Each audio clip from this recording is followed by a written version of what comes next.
Says it will offer what it calls a clear and specific plan to put Syria's chemical weapons under international control. It says it will give details in the near future and refine them with the United Nations Security Council and the Organization for the Prohibition of Chemical Weapons. Let's talk about what's going on with Republican Senator Rand Paul of Kentucky. He's a member of the Senate Foreign Relations Committee. He's strongly opposed to any U.S. military action against targets in Syria. Senator, thanks very much for coming in.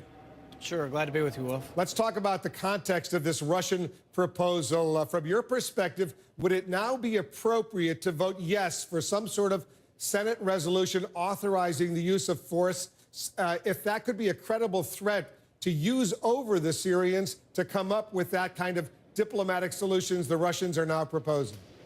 You know, I'm happy that we are headed, hopefully, towards a diplomatic solution. I hope this will come to fruition. I've said all along that my concern about attacking Assad is that we could so destabilize him that the chemical weapons could fall into the hands of al-Qaeda. I still worry about that, but if we were able to get the weapons out of Syria and into international control, I think that'd be a huge step forward. And I think part of the reason we're here may be the threat of force, but part of the reason we're here is also because people like me prevented force from being used about 3 weeks ago when they wanted to bomb.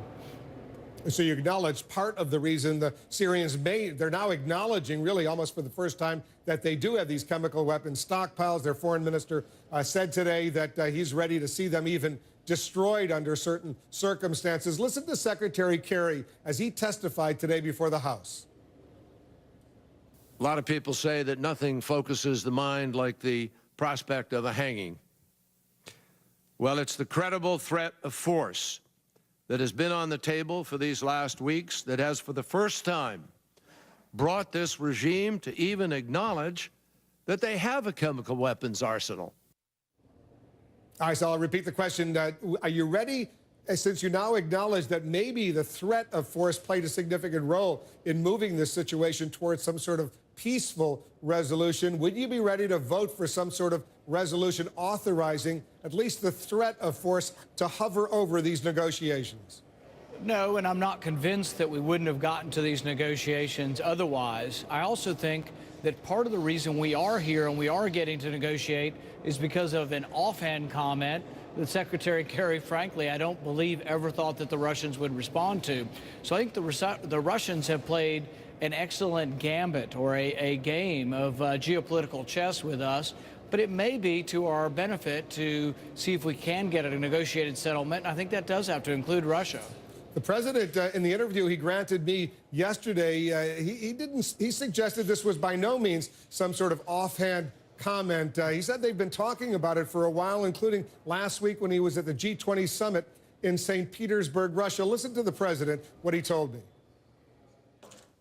The fact that the U.S. administration and I have said we are serious about this, I think has prompted some interesting conversations. And these are conversations that I've had directly with Mr. Putin. When I was at the G20, we had some time to discuss this. And I believe that Mr. Putin does not see the use of chemical weapons as a good thing inside of Syria or any place else. All right, so does the president deserve at least some credit for moving the situation potentially towards this diplomatic breakthrough? Yeah, I don't see this in partisan way where I've got to say, oh, the president doesn't get credit. Give credit where credit is due, and if we get a diplomatic solution, absolutely. I still don't think it's a good idea to bomb Assad or destabilize the Middle East or to embolden al-Qaeda or the Islamic rebels. However, I have no problem with saying, yeah, the president would get credit if we got a diplomatic solution. I will say, though, that many people have been advocating a bombing for weeks and weeks now, and those of us who have tried to slow this down, including the American public, may have inadvertently gotten to this diplomatic solution, if it comes to fruition, by slowing down the process.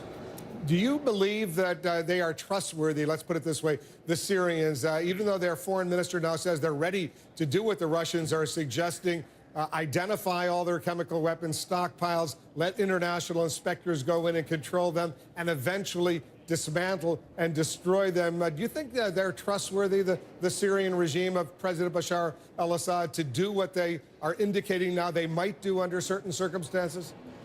You know, I think any diplomatic solution with people who have used chemical weapons has to be taken with a certain amount of dubiousness. But I would say that anytime you have diplomacy with other nations, there's trust, there's distrust, there's watchfulness, and there's what Ronald Reagan said, trust but verify. So really a lot of details have to be worked out here, and I'm not convinced that it will happen, and I think it may be 50-50, but I think that there is a potential that this would actually do some good, whereas the bombing campaign doesn't get rid of any chemical weapons and may well allow the chemical weapons to get into the hands of terrorists, which could actually even be worse than Assad. Your Republican colleague, Senator John McCain, he says he's now ready to go for some sort of Senate resolution that would give the United Nations Security Council a date certain to come up with a plan during which the Syrians would have to begin this process of destroying their chemical weapons. He wants a date certain in that authorizing legislation in the Senate. Would you be ready to go along with Senator McCain on that? It may not surprise people, but I am sometimes on the opposite side of things from Senator McCain. I think he is a big believer that the use of force in Syria will have a positive outcome. I'm a big believer that the use of force has no compelling American interest in Syria and could lead to an adverse outcome, such as an attack on Israel, more refugees flowing into Jordan, more instability, and possibly, worst case scenario, that the chemical weapons, control of them, could be lost by Assad and gained by terrorists. So I don't see a good outcome I still don't see a good outcome to us becoming involved in a war in the Syrian civil war. Senator Rand Paul of Kentucky. Senator, thanks for coming in. Thank you.